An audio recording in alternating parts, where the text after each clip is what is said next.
I feel very humble to stand in front of you. At the same time, in the presence of the Lord, దేవుని సన్నిధిలో నిలవడం అనేది it is only the grace.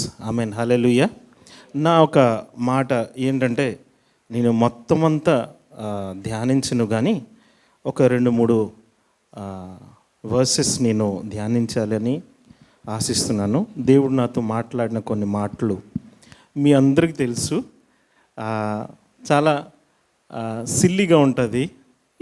ఇదేనా అనుకోవచ్చు, కానీ మా జీవితంలో అది మేము పాటించము. కొన్నిసారి ఎలాగవుతుందంటే, ట్రాఫిక్ రూల్స్ నాకు తెలుసు కానీ నేను పాటించకపోతే ప్రాబ్లం అవుతాయి. సీట్ బెల్ట్ పెట్టుకోలేదు కాబట్టి పోలీస్ పట్టుకున్నాడు, 500 కట్టాను నేను. ఒకవేళ అది నేను కట్టి ఉంటే ఆ రోజు ఆ పోలీసు నాకు పట్టుకోవడానికి వీల్లేదు, ఆ పోలీస్ దగ్గర నిల్చోడానికి వీల్లేదు, అంతే కదా. సో ఇక్కడే దగ్గరే ఒకసారి అలా జరిగింది. So God is teaching. ఎందుకు ఇలా జరిగింది? వాళ్ళు ఎక్స్పెక్ట్ చేసింది ఏంటంటే ఒక 200-300, బట్ ఐ హ్యావ్ ఓన్లీ 500. అంటే 500 నోట్ ఉంది కాబట్టి ఆ స్థితిలో నేను నిల్చోవాలి అని నాకు లేదు. జస్ట్ ఇచ్చేసి అక్కడి నుంచి నేను బయటకు వచ్చాను. ఏంటంటే కొన్నిసారి మాకు తెలుస్తుంది కానీ పాటించము కాబట్టి సాతానుడికి చోటు దొరుకుతుంది. హల్లెలూయా, ప్రైజ్ ద లార్డ్. దేవుని వాక్యంలోకి వెళ్దాము. I will bless the lord in all time అని రాయబడి ఉంటుంది. తెలుగులో ప్రతి అంటే గడియ, లేకపోతే అనుక్షణము దేవుని యందు నేను స్తుతిస్తాను. I will praise him. తెలుగులో ఎటుందమ్మా? ఒకసారి మైక్లో చదువురా. నేను ఎల్లప్పుడూ యెహోవాను సన్నుతించేదను. ఎప్పుడు కూడా సన్నుతించేదను. కంటిన్యూల్లీ మాట, ఆల్ టైమ్. అది చర్చ్ అవ్వచ్చు, వర్క్ ప్లేస్ అవ్వచ్చు, స్కూల్ అవ్వచ్చు. నేనంటే స్కూల్లో ఉన్నాను కాబట్టి, లేకపోతే హాస్పిటల్ అవ్వచ్చు, ఒకవేళ ఒంట్లో బాగలేకపోవచ్చు, లేకపోతే ఏ పరిస్థితి అయినా, ఏ స్థలమైనా దేవుని వాక్యం ఆల్ అని రాయబడి ఉంది కాబట్టి అది మాలో జరుగుతూ ఉండాలి. ఇది ఏంటంటే ఆత్మీయ రంగంలో ఇది కొన్ని డిసిప్లినరీ థింగ్స్ మాట. అవి మాలో జరగలేదనుకోండి, సాతానుడికి చోటు దొరకడం చాలా సులువుగా సాతాను మా జీవితంలో కార్యం చేయడం. మేము అన్నీ బాగానే ఉంది అనుకుంటుంటాము కానీ మాలో ఏదో ఒకటి కోల్పోయి ఉంటుంది. సో దేవుని వాక్యంలో రాయబడి ఉంది ఏంటంటే ఆల్ టైమ్. అంటే అది దుఃఖమైన, అది సుఖమైన, అది మాకు సమృద్ధి అయినా, ఏమి లేకపోయినా, అది కన్నీరైనా, లేకపోతే అది భయం కలిగిన సమయమైనా, ఎవ్రీ టైం, ప్రతి గడియ మాలో స్తుతి అనేది ఉండాలి. ఆమెన్, హల్లెలూయా. కొంతమంది మేము పాట పాడిన వాళ్ళు ఉన్నాము, పాటలు పాడుతుంటాము, కానీ కొంతమంది పాట రాదు. అయినను ఏంటంటే మీ వాయిస్ బాగాలేదని మీరు పాడరు, ఏంటంటే ఆఫ్ స్కేల్లో వెళ్తుంటుంది కాబట్టి. ఇప్పుడు చర్చిలో బెన్నీ వాయిస్ ఉంటాడు, నేను ఆఫ్ స్కేల్లో వెళ్తే అంకల్ అలా కాదు అని ఆపేస్తాడు, అంతే కదా. సో మీరు అనుకోవచ్చు నేను ఇక్కడ పాడలేను. నిజమే, మీరు మైక్ పట్టుకోవడం అవసరం లేదు, కానీ పరలోకం ఒక మైక్ మీకు ఇచ్చారు. ఆమెన్, హల్లెలూయా. ఆ మైక్ ఎప్పుడు కూడా మేము పాటిస్తుండాలి, ఆ మైక్ని యూజ్ చేస్తుండాలి. ఆ మైక్ ఏంటంటే స్తుతి అనే మైక్. ఆ మైక్కి అలాంటి మైక్ అనేది ఏంటంటే నీ హృదయంలో పెట్టబడింది. స్తుతి గానం అనేది అది జరుగుతుండాలి. అది పాత పాట అవ్వచ్చు, కొత్త పాట అవ్వచ్చు, it doesn't matter. You have to enjoy. దేవుని సన్నిధిలో ఎల్లప్పుడూ మేము స్తుతించడము నేర్చుకోవాలి. ఆల్ టైమ్ అనగా ఈరోజు ఆల్ టైంలో ఈరోజు నావు కూడా ఉంది. ఆమెన్, హల్లెలూయా. సో కొంతమంది చర్చ్లో వస్తుంటారు పెద్దోళ్ళు కాబట్టి, లేకపోతే పెద్ద స్థాయిలో ఉన్నోళ్ళు. ఇప్పుడు డాక్టర్ గారు వస్తారు, లేకపోతే ఎవరో ఒకరు పెద్దోళ్ళు వస్తారు. నేను స్తుతిస్తే ఏదోట్లాగా ఉంటారు, ఐఎమ్ డిగ్నిఫైడ్ అంటే వాళ్ళకి ఫీలింగ్ ఉంటుంది. అది ఉండాలి కూడా. ఎందుకంటే నాకు తెలుసు కాబట్టి నేను అందరితో కలుస్తాను. కానీ కొంతమంది ఉంటారు, లేకపోతే పెద్దోళ్ళు ఉంటారు, వాళ్ళు నోరిప్పరు. కానీ దేవుని వాక్యం రాయబడి ఉంది, మేము స్తుతించవలసిందే. ఆమెన్, హల్లెలూయా. అందుకే చూడండి, ఎఫెసియన్స్ 5:20 ఒకసారి చదువు నాన్న. సామ్ 33:1 కూడా ఒకసారి చదవండి. చదవండి.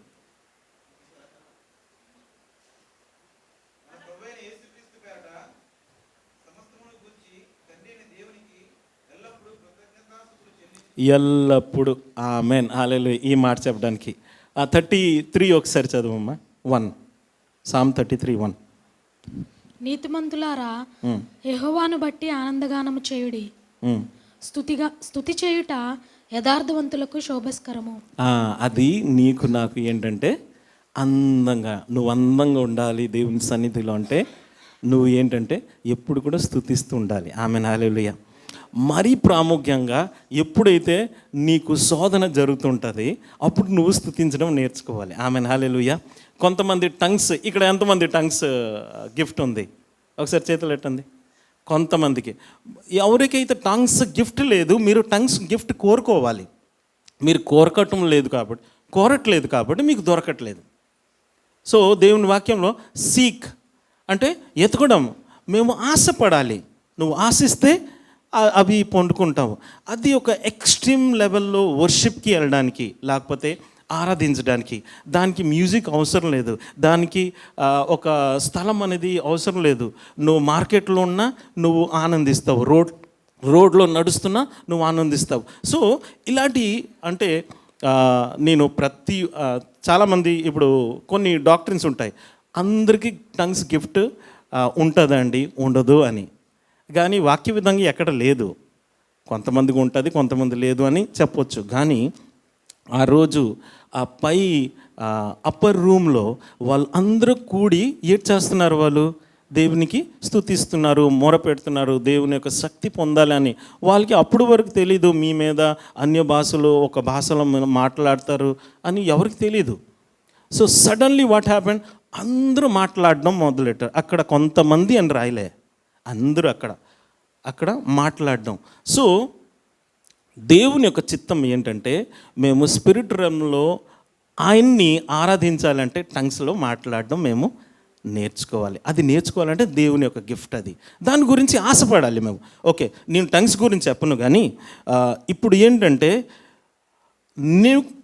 నీ జీవితంలో లేకపోతే నువ్వు అందంగా కనిపించాలి, నీ కుటుంబంలో లేకపోతే నీ సంఘంలో లేకపోతే నీ వర్క్ ప్లేస్లో లేకపోతే ఎక్కడ వెళ్ళినా నువ్వు అందంగా ఉండాలి అంటే, మరీ ప్రాముఖ్యంగా దేవుని దృష్టిలో నువ్వు అందంగా ఉండాలంటే ప్రతి స్థితిలో నువ్వు స్తుతి అనేది ఆయనకి చెల్లిస్తుండాలి.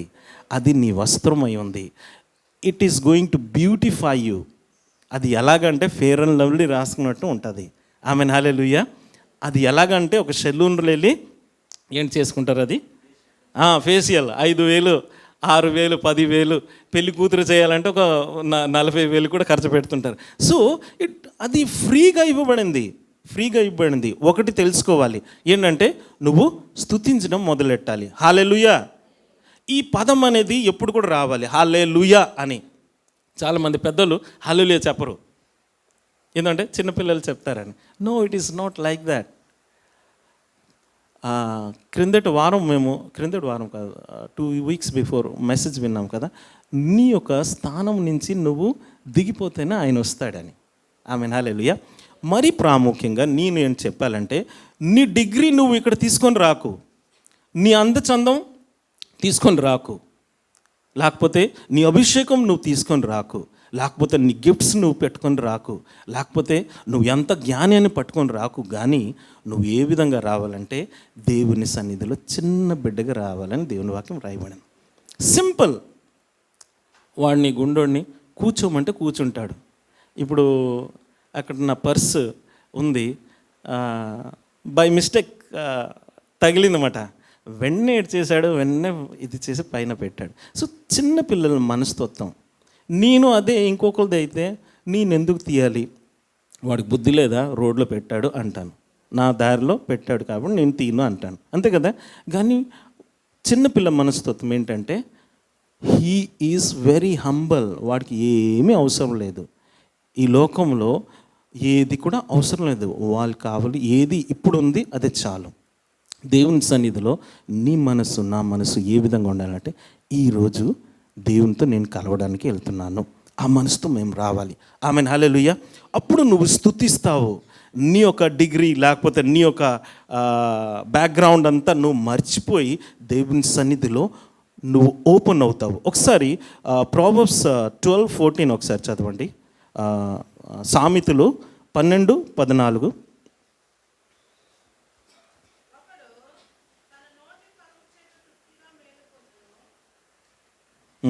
ఒకడు తను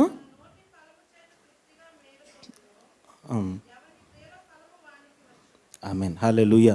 ఇక్కడ ఏం రాయబడి ఉంది? నోట ఫలము. మాకు తెలుసు ఆత్మీయ ఫలాలు కొన్ని ఉన్నాయి, ప్రేమ, అనురాగం, దీర్ఘశాంతత, ఇలాగ ఉన్నాయి కదా. So all those things are there. కానీ నోటికి ఒక ఫలం అనేది ఇవ్వబడింది. నీ నోట్లో అది ఫలిస్తుందా? హల్లెలూయా. అది చూసుకోవాలి. ఆమేన్, హల్లెలూయా. ప్రైజ్. మీకు అర్థమైందా? నోట ఫలం అనేది ఇవ్వబడింది. ఆ ఫలం బట్టి, అందుకే దేవుని వాక్యంలో రాయబడింది కదా, నీ నోరు ఏటి పలుకుతుంది?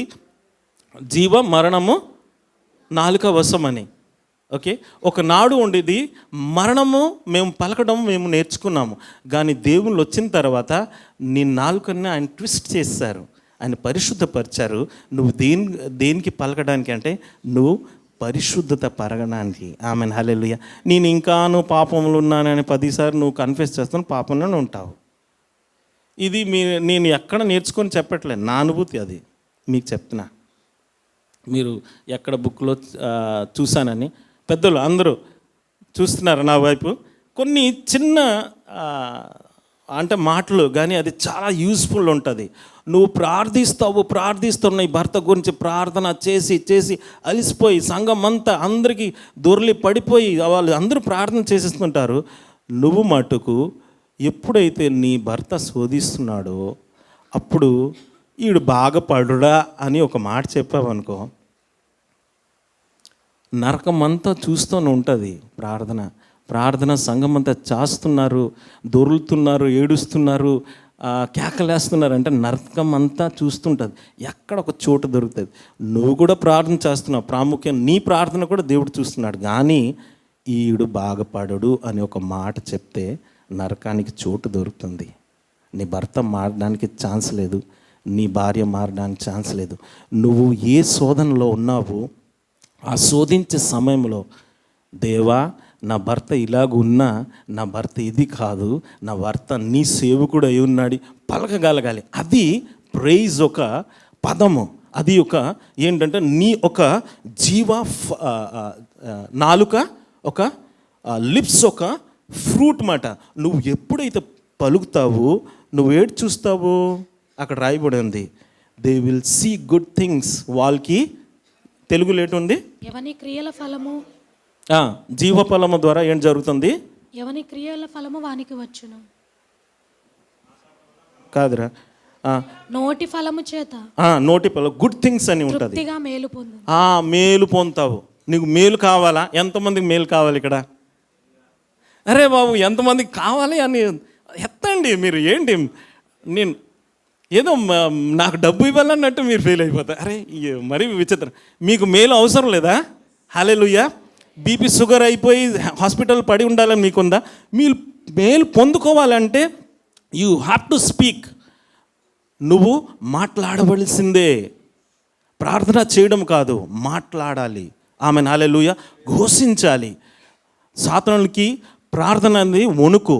నెక్స్ట్ అనేది నువ్వు ఎప్పుడైతే శోధించబడుతున్నావో, ఎప్పుడైతే సాతాను నీ ముందు డ్యాన్స్ చేస్తున్నాడో ఆ టైంలో వాక్యం పట్టుకొని నువ్వు ఘోషిస్తుంటే నొప్పి కలిగేటప్పుడు ఆయన పొందిన దెబ్బలు పడి నాకు స్వస్థత కలుగుతుంది అని చెప్పగలగాలి. నేను ఇది అలవాటు చేసుకున్నాను.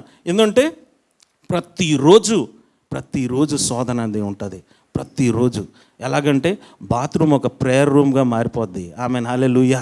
నీ పడక లేకపోతే నీ బెడ్రూమ్ ప్రేయర్ రూమ్గా మారిపోద్ది. ఏంటంటే నువ్వు ఘోషిస్తావు. అది ఒక అంటే దేవుని కోరింది. ఆమెన్, హల్లెలూయా. నీ ఒక పెదవులతో నువ్వు మాట్లాడినవి అది నీకు ఫలమై ఉంది. నువ్వు ఎప్పుడైతే ప్రే చేయడం నేర్చుకుంటావో దేవుడు కార్యం చేస్తాడు. ఆమెన్, హల్లెలూయా. హీబ్రూ 13:15 సేమ్ థింగే చూడండి. సమయము 10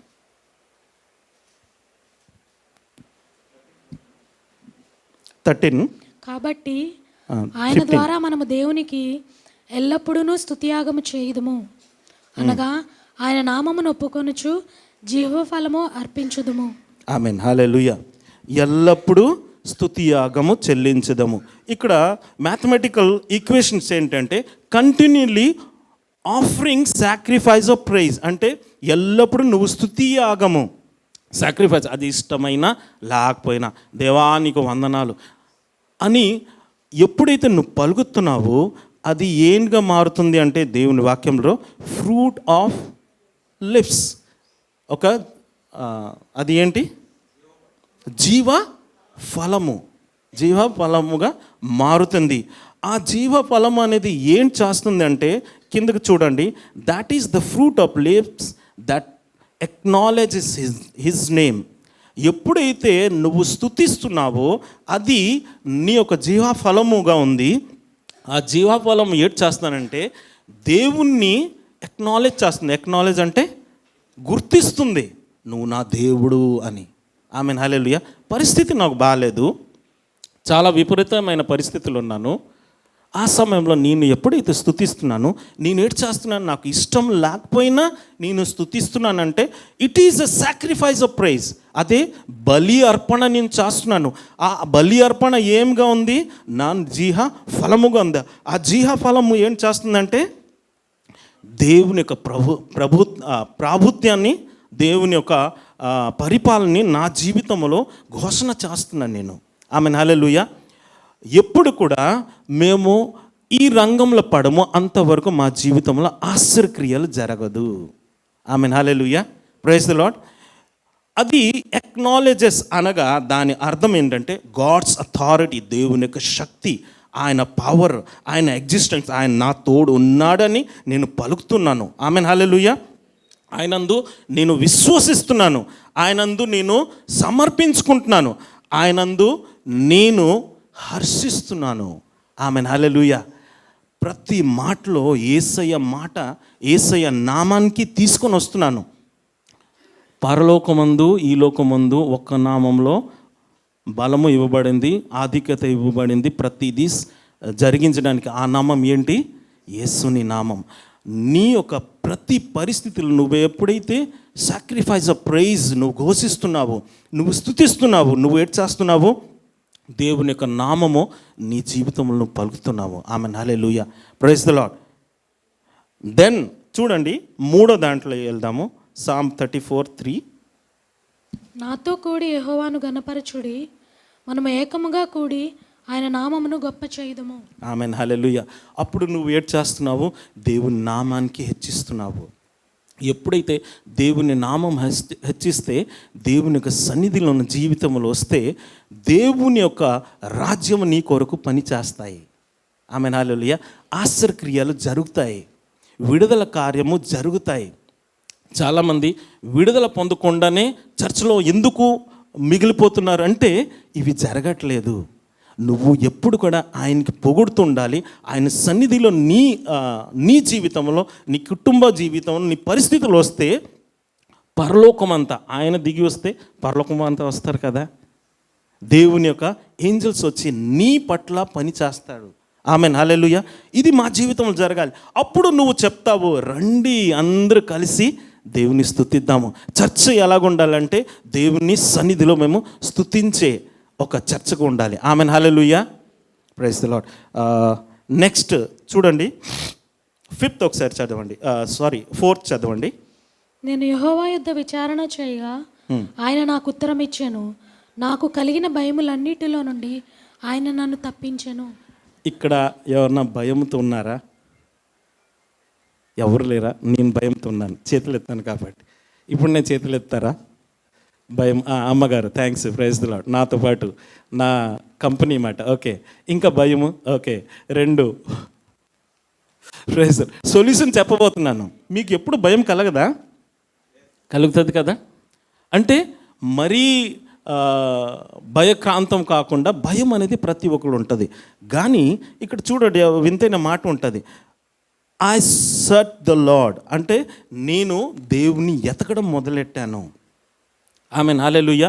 ఎప్పుడైతే ఆయన ఆ పరిస్థితిలో దేవుని యొక్క సన్నిధిలో ఎతకడం మొదలెట్టాడు, ఆయన జీవితంలో ఏం చేశాడు? దేవుడు డెలివరెన్స్ ఇచ్చాడు, ఆ ప్రాబ్లం నుంచి విడుదల ఇచ్చారు. ఆ విడుదల ఏం చేశాయి అంటే ఆల్ మై ఫియర్స్, నా ఒక్క భయం కూడా లేకుండా చేసింది. ఆమేన్, హల్లెలూయా. ఎంతమంది నా పిల్లల కొరకు ప్రార్థన చేయండి, నా అల్లుడు కొరకు ప్రార్థన చేయండి, అత్త కొరకు ప్రార్థన చేయండి, పెళ్ళి కొరకు అరే దేవుని వాక్యములు రాయబడి నువ్వు ఎతకడం మొదలెట్టు. ఆయన రాజ్యము, seek the kingdom of God. ఏంటి అది తెలుగులో? Praise the Lord. రాజ్యం అంటే ఎక్కడ రాజ్యము? ఆయన్ని ఎతకడం. దేవుని యొక్క ప్రేమ కనెక్షన్లో మీరు పడాలి. దేవుని నువ్వు కోరుకోవాలి. ఎప్పుడైతే నీ జీవితంలో అది జరుగుతుంది, ఆటోమేటికల్గా నీకున్న ప్రతి భయం నుంచి దేవుడు విడిపిస్తాడు. ఆమెన్, హల్లెలూయా. నువ్వు ఇంకా ఏ దానికి చింతించవు. హల్లెలూయా. జాబ్ గురించి చింత ఉండదు, నీ సుపీరియర్స్ ఏమైనా చెప్తారు, ఏదైనా బాధపడతారని ఉండదు, కుటుంబస్తులు ఏమైనా చేస్తారని. చాలాసార్లు మేము దిగులు పడిపోతుంటాం కదా. దేవుని వాక్యంలో రాయబడింది, ఆయన ఎతకడం మేము నేర్చుకోవాలి. Amen, hallelujah. Praise the Lord. ఇలాగ మేము వెళ్తే చాలా ఉంటాయి, సమయం చాలా ఎక్కువైంది కాబట్టి ఒక మాట, O taste and see that the Lord is good. Amen, hallelujah. Blessed is the man who trust in him. O taste and see. ఒకసారి ఏంటి తెలుగులో? యెహోవా ఉత్తముడని రుచి చూచి తెలుసుకొనుడి. Amen, praise the Lord. మీ ముందు నేను ఒక ప్రస్తావన, లేకపోతే ఏం చెప్తారు, ఒక ఆఫర్ ఇస్తున్నాను. ఏంటంటే యెహోవా మంచోడని రుచి చూసి తెలుసుకోండి. ఇప్పుడు వరకు ఎంత తెలుసుకున్నారో దానికన్నా ఇంకా రుచికరమైనది ఇంకా మీ గురించి మిగిలిపోయింది, తెలుసుకోవాలి. ఆమెన్, హల్లెలూయా. అదే క్రిస్టియన్ లైఫ్ అనేది రోజు రోజుకి ఆ రసగుల్లా అనేది ఆశ్వాసంతో అది తింటూ మేము ఆనందించడం అనేది దేవుని యొక్క సన్నిధి. చాలామంది ఏంటంటే ఒక స్టేజ్లో వచ్చిన తర్వాత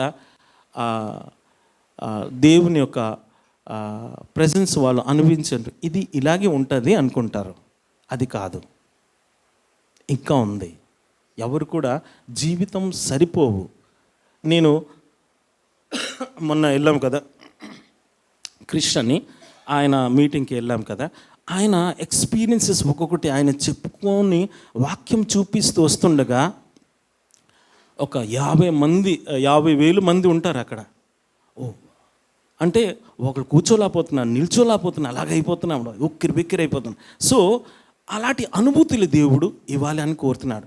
ఇప్పుడు చూడండి, క్రిందటి వారం మీరు వర్షిప్లో వచ్చేటప్పుడు ఎలాగ అనుభూతి ఉంది, ఇది మీరు ఆశించాలి. ఏంటంటే ఈ వారం ఇంకా వింతైన అనుభూతి నేను పొందబోతున్నాను. ఆమెన్, హల్లెలూయా. సో ఆశతో మేము రావాలి, దేవుని ఎదగాలి అని రావాలి, దేవునికి ఎతకాలి అని మాలో ఉండాలి. జీహా ఫలము అనేది అది ఏంటి? సాక్రిఫైస్. ఆ సాక్రిఫిషియల్ ప్రైజ్ అనేది మాలో ఎప్పుడు కూడా ఉండాలి. స్తుతి అనేది మాలో ఎప్పుడు కూడా ఉండాలి. హల్లెలూయా, ప్రైజ్ ద లార్డ్. స్తుతిస్తుండగా ఏ శోధనలు మేము పడడానికి వెళ్ళలేదు. చాలామంది యవనస్తులు చెప్తున్నారు, ఫలానా టైంలో నేను పడిపోయాను, లేకపోతే ఏదో శోధనలో పడిపోయాను అని చెప్తుంటారు. ఎందుకు పడిపోయానంటే ఆ టైంలో నువ్వు స్తుతించట్లేదు. నువ్వు గమనించాలి. నేను టీవీకి అడిక్ట్ అయిపోయాను, లేకపోతే ఇంకొక దానికి అడిక్ట్ అయిపోయాను. ఆ టైం ఉంటుంది, ఆ టైం వచ్చేటప్పుడు అది శోధిస్తుంటుంది. మీరు గమనించారు లేదో, ఆ టైంలో ఆ దురాత్మ శక్తులు వచ్చేసి మీతో మాట్లాడుతున్నారు. మీ కోపం ఎక్కువ ఉంది, క్రియేట్ చేస్తుంది ఆ సిచ్యువేషన్ మీలో. ఎలాగంటే ఇలా తీసి ఇలా పడియాలి అనిపిస్తుంది. ఆ టైంలో పడికూడదు అని నువ్వు గమనించి ఆ టైంలో స్తుతించడం నేర్చుకోవాలి. ఇది ప్రాక్టికల్ లైఫ్లో మేము అనిపిస్తే మా జీవితము చాలా బాగుంటుంది. ఆమెన్, హల్లెలూయా. నువ్వు నదుల నుంచి వెళ్ళినా, సముద్రం లోపల నుంచి వెళ్ళినా, అగ్ని నుంచి వెళ్ళినా నువ్వు ఆనందిస్తావు. ఆమెన్, హల్లెలూయా.